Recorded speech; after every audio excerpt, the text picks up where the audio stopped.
Саржас кәсіптік техникалық колледж, мамандық автомобиль көлігіне техникалық қызмет көрсету, жөндеу және пайдалану. Сабақтың тақырыбы антиблокировкалы АБС жүйесі. Сабақтың мақсаты антиблокировкалы АБС жүйесінің жұмысын, сезгісін меңгерту. Күтілетін нәтиже АБС жүйесінің түрлерін, модуляторларды, жұмыс принципін біледі. Доңғалақтың 15-30% тайғанақтаған кезде ғана оның жер бетімен тапталған қар, дымқыл асфальт максималды ілінісуі болады.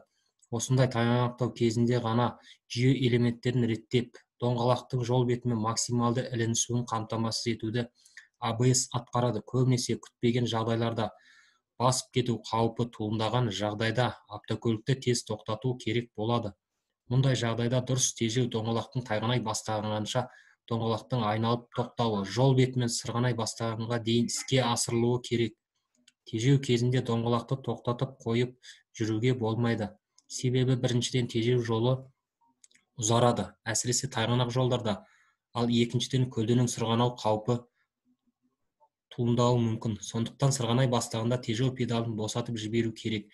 Жиі кездесетін тайғақ жолда тежеу педалын жиі босатып жіберіп, қайталап тежеп отыру әдісін қолданған жөн. Автокөлікте кездесетін АБС-тің құрамы 3 топқа бөлінеді. Бірінші, сезгіден доңғалақтағы орнатылған және олардың айналу жылдамдығын анықтайтын. Екінші, электронды басқару блогынан. Үшінші, модуляторлардан немесе модулятор блогынан. Ол тежегіш магистралындағы қысымды өте тез өзгертіп отырады. АБС сезгісі доңғалақ ступицасына тісті тәж бекітілген.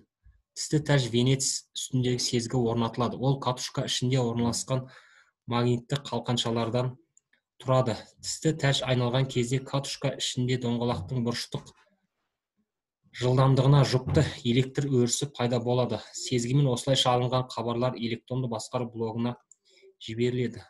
Мына суретте алдарыңызда 8-21 суретте бірінші венец орнатылған, екінші сезгі орнатылған, яғни датчик. АБС-тің электронды басқару блогы. АБС-тің электронды басқару блогы хабарларды доңғалақтан алады. Басқару блогы доңғалақтардың айналу жылдамдығын реттеп отырады. Доңғалақты тежеген кезде электр басқару блогы модуляторларға, ал олардың тежеуіш электронды реттеуіштеріне қысымды көбейт және қысымды азайт деген бұйрықтарды ұйымдастырып отырады. Осындай командалардың реттері 4-17 герцқа дейін жетеді.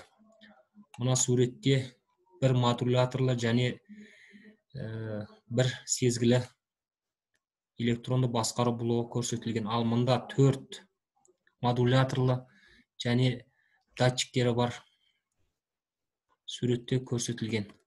Модуляторлар тежеуіштің электронды реттеуіштері арқылы қысымды төмендет және қысымды жоғарылат деген бұйрықтарды орындайды. Және ол тежеуіштердің электронды реттеуіштері 2 электромагниттік клапаннан құралады. Біріншісі тежеу жүйесінің бас цилиндрі мен доңғалақтың тежеу цилиндріне баратын сұйық жолын, яғни магистралын жабады. Екінші қысым магистралда жоғарылағанда гидроаккумулятор резервуарына баратын тежеуіш сұйықтық жолын ашады. Осы клапандар ашылып жабылуын тежеу механизмін қосып ажырату электронды басқару блогы арқылы 4-17 герц жиілікпен басқарылады. Енді бақылау сұрақтары.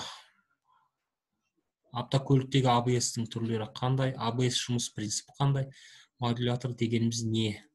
Осы сұрақтарға жауап жазасыңдар. Үй тапсырмасы. Тақырыпты конспектлеп дәптерге түсіңдер және бақылау сұрақтарына жауап жазасыңдар.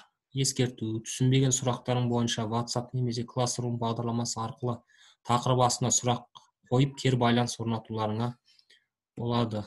Назарларыңа рахмет.